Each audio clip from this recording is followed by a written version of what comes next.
Welcome to the Rugby Wisdom Show. I'm your host, Craig Wilson. This is the podcast that brings you wisdom from rugby's greatest minds. And this show is brought to you by World Rugby Shop. This is your destination for exclusive rugby gear, equipment, and team apparel. Visit theworldrugbyshop.com. Today, I'm joined by one of the leading kicking coaches in the world, Vlok Cilliers. As a player, Vlok played for Western Province and also played a test match for South Africa versus New Zealand. As a coach, Vlok worked with Blue Bulls alongside legendary Springbok and one of the world's best kickers, Moyne Steyn. Vlok is now with the French national team where he works with all the kickers and also builds the kicking strategy for the team. Vlok, welcome to the podcast. So kicking is such a crucial part of the game, and I would like to dive behind the scenes and learn what an effective kicking session looks like and the main points players and coaches can focus on for improvement. No, definitely. I think what's important, Greg, and thanks for having me on this podcast. I think for any coach, it is massive important to first understand your role and what you want to achieve in a week. And if you play on a Saturday, which is normally 80%, you have to make sure from a Monday to a Friday. You have to put down what you want to do on a Monday, on a Tuesday, and a Wednesday. When is your hard day? When is an easy day? Where you put the mental stuff in. So first of all, it's very important for any coach out there to make sure the time that you spend on your attack, the time you spend on your defense, your line out, your backline stuff, you also need to spend time on your kicking game and with your kickers. No, that's brilliant. And for like a Tuesday, Thursday grassroots rugby player, what can a kicking session look like when time is a bit more of a constraint? Yes, Greg, and I know you don't have a lot of time, as you say, on the grassroots level, but I say a 10 minutes here and a 15 minutes there is really some good time that you can spend. So first of all, I think the first thing that you need to focus on is your goal kicking. That is more or less the most important thing, to spend time with goal kicking. And then the second part is you need to spend time with kicking out of hand, and that can be distance kick, that can be attacking kicks, that can be your real up and unders, the ball in the air. And then the third category will be your restarts, your drop goals, that kind of things to work on. So you can spend like in that 15-20 minutes that you have, you can do all these 3 or 4 different type of kicks: goal kicking, kicking out of hand, restarts, and attacking kicks, because that is what you'll be exposed when you get into a game on the weekend. And interestingly, is there different techniques or process for the types of kick? For example, a place kick to kicking out of hand. Obviously, it's a different type of kick, but is the process similar? Yes, it's a good question, Greg. No, there's a lot of similarities. Obviously, you need to have your eyes on a ball. You need to have good balance, which is you need to keep your head still. That is one of my biggest philosophies. The more balance you have, the more your head is still, and there's no movement of your head, then obviously there will be no or less movement of your body. So balance is play a critical or big role in kicking. But with the goal kicking, the ball will be on the tee and the ball will be still, standing still, or what you can call it. And then the other kicks is where the ball is in your hand, and then there will be movements to your kicking leg, which make it difficult. But the main focus points always will be you need to keep your eyes on the ball. I always said that your eyes and your ball must always be connect with each other. So you must never take your eyes off the ball. Always keep your eyes on the ball. And then obviously with that, you need to have a good balance. You need to have a nice upright body position. You can't cramp or be like a vertical comma. You need to be nice and upright. Your shoulders need to be square to the ball, that 45-degree angle. And then your kicking leg is playing a big role. I always said your kicking leg with the follow through or your leg swing, always need to work to the target.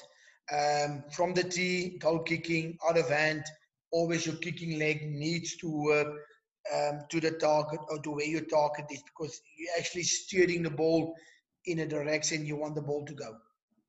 No, thanks for sharing that. And how about, and often at the elite level, I believe this will be much more commonplace, but more at the grassroots level, what's your opinion around mental reps and how players can and coaches can develop that?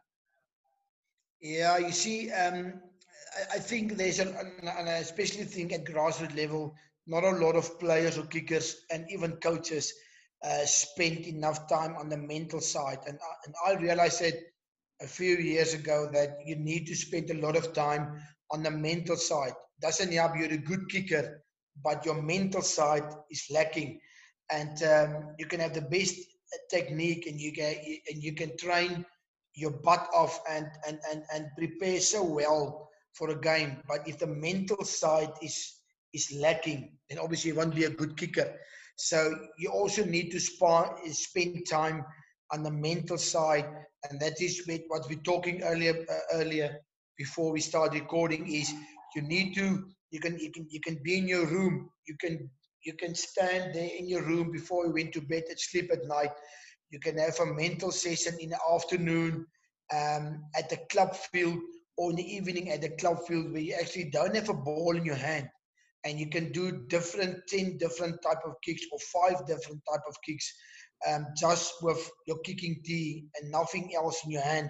And you can mentally put the ball down, go through your pre-kick routine, come forward, kick the ball, and you can actually see that ball going through the poles, because you also need to develop your belief system that you will be a successful kick.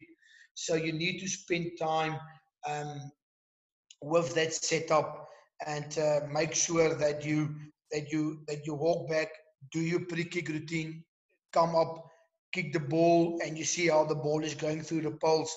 Because when you get into a game, it's that muscle memory that will kick into place, and that will help you to be a successful kicker. Brilliant. And just lastly, kind of on the aspects of kicking, I often find at my level where I'm coaching, maybe I'm doing the players a disservice, because we're always kicking in a nice environment.